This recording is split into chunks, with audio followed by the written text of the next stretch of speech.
Center Square got a hold of in the income tax stuff. Any concerns about that affecting the case holding up when it gets to the court? Nope. Not at all. And any concerns about the the coordination between you and the AG's office trying to circumvent the voters? Okay. So on the referendum. two things. Okay.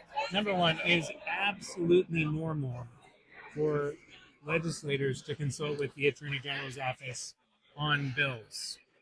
I mean, I hope citizens would want their legislators to consult lawyers before they draft laws, right?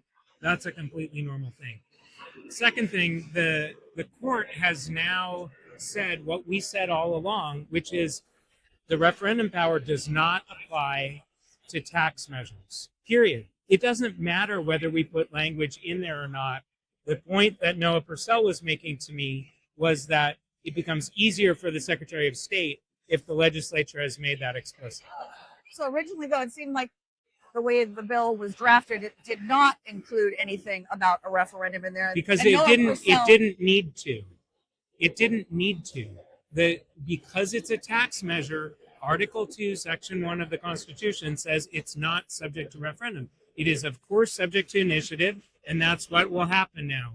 But it is not subject to referendum. It doesn't matter whether we put that language in there.